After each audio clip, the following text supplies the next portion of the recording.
everyone, let me introduce my group members. I am wanting leader of this group. These are my group members.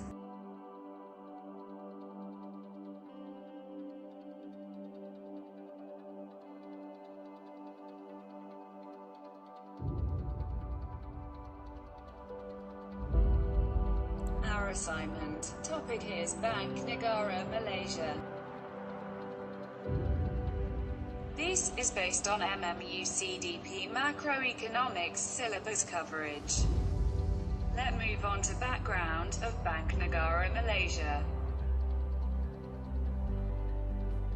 BNM is established on the 26th of January, 1959. The Central Bank of Malaysia was located in Kuala Lumpur.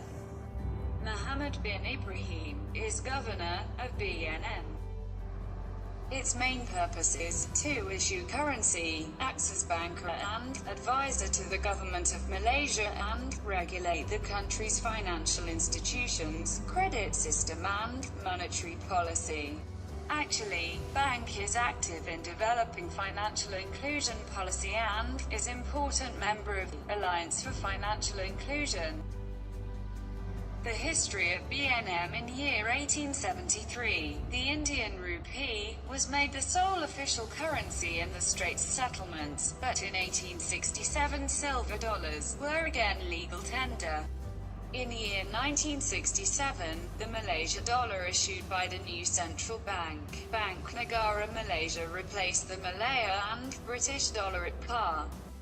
The bank in year 1985 responded by starting a program of aggressive speculative trading to make up these losses. Jafar Hussain, the Bank Negara governor at the time, referred to this strategy as honest-to-God trading. In December 1988 speech in New Delhi, the bank became technically insolvent and was bailed out by the Malaysian Finance Ministry in year 1994.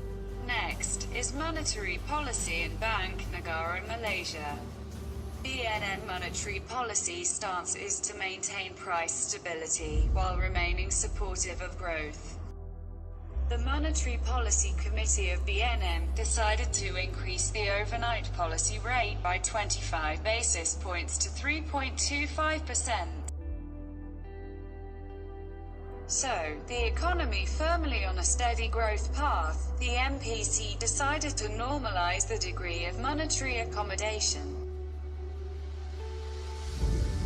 Then, MPC recognizes the need to preemptively ensure that the stance of monetary policy is appropriate to prevent the build-up of risks. Lastly, MPC will continue to assess the balance of risks surrounding the outlook for domestic growth and inflation. Function of interest rate in monetary policy. Firstly, the interest rate used is generally the overnight rate at which banks lend to each other overnight for cash flow purposes. Secondary, the interest rate target is maintained for a specific duration using open market operations. Thirdly, the interest rate target is usually reviewed on a monthly or quarterly basis by a policy committee. Lastly, the interest rate targets are made in response to various market indicators, in an attempt to forecast the relationship between interest rates with strength of currency. If the interest rates in one country increase, then the currency value of the country will increase as a reaction. But, if the interest rates decrease, then the opposite effect of depreciating currency value will take place. Thus, the central bank of a country might increase interest rates in order to defend. Next, the relationship between interest rates with price level. In general, as interest rates are lowered, more people are able to borrow more money. The result is that consumers have more money to spend, causing the economy to grow and inflation to increase. As interest rates are increased, consumers tend to save as returns from savings are higher. But less disposable income being spent as a result of the increase in the interest rate, the economy slows and inflation decreases. Impact of interest rate adjustment towards Malaysia economics performance. The cost of corporate loans, scale, and structure of the investment. When the return on investment project is fixed, the scale of social investment will reverse with the rise and fall of interest rates. But Malaysia can adjust the benchmark interest rate for macro control. Exchange rate of the Malaysian ringgit.